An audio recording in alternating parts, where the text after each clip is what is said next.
तीन कपल हैं और तीनों के एक एक बेटियां हैं। तीनों कपल में हस्बैंड वाइफ दोनों जॉब करते हैं और उनकी सैलरी है 1.5 लाख रुपीज़।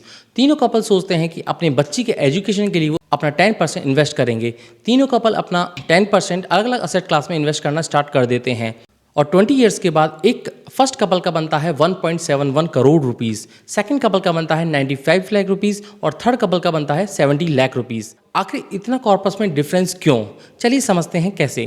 पहला कपल जिसको बिल्कुल भी नॉलेज नहीं थी, लेकिन उसको इतना पता था कि निफ्टी 50 हमारे देश की टॉप 50 कंपनीज को रेप्लिकेट करता है, उन्होंने अपना इन्वेस्टमेंट का 15,000 रुपये पर मंथ उसमें डाल दिया और 20 साल के बाद 13% कंपाउंडिंग से वो बन जाते हैं 1.71 करोड़ रुपीज़। दूसरे कपल को बिल्कुल भी नॉलेज नहीं है स्टॉक मार्केट या फिर ETFs की। दूसरा कपल डायरेक्टली जाता है बैंक में और वहाँ पर उसे मिलती है सुकन्या समृद्धि योजना। सुकन्या समृद्धि योजना की इंटरेस्ट रेट है लगभग 8.2 से 8.5, जो कि वेरी करती है। गवर्नमेंट इसे क्वार्टरली डिसाइड करती है। तो उनका कॉर्पस बनता है लगभग 95 लाख रुपीज़। तीसरा कपल जिसको बिल्कुल भी नॉलेज नहीं है और वो चला जाता है सीधे बैंक और करा देता है RD, जिसे रिकरिंग डिपॉजिट भी कहते हैं। RD में आपका मंथली पैसा SIP की तरह कटता रहता है और RD एक तरह से ये FD आपकी बनती जाती है और इसमें मिलता है उनको 5 से 6% का रिटर्न, जिससे कि उनका कॉर्पस काफ़ी कम रह जाता है। यही यहाँ पर है वर्स्ट काइंड ऑफ इन्वेस्टमेंट। अगर आप कभी भी लॉन्ग टर्म का सोच रहे हैं, जो कि आपका हॉराइजन 20+ ईयर है, तो हमेशा इक्विटी एसेट क्लास में ही इन्वेस्ट कीजिए।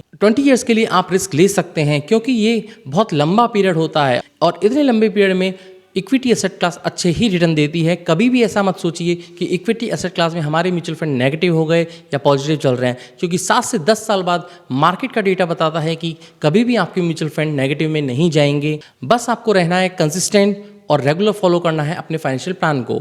अगर वीडियो अच्छा लगा हो तो प्लीज़ कमेंट बॉक्स में कमेंट करके बताइए और वीडियो को लाइक कीजिए, शेयर कीजिए और प्लीज़ इस चैनल को सब्सक्राइब ज़रूर कीजिएगा। Thank you.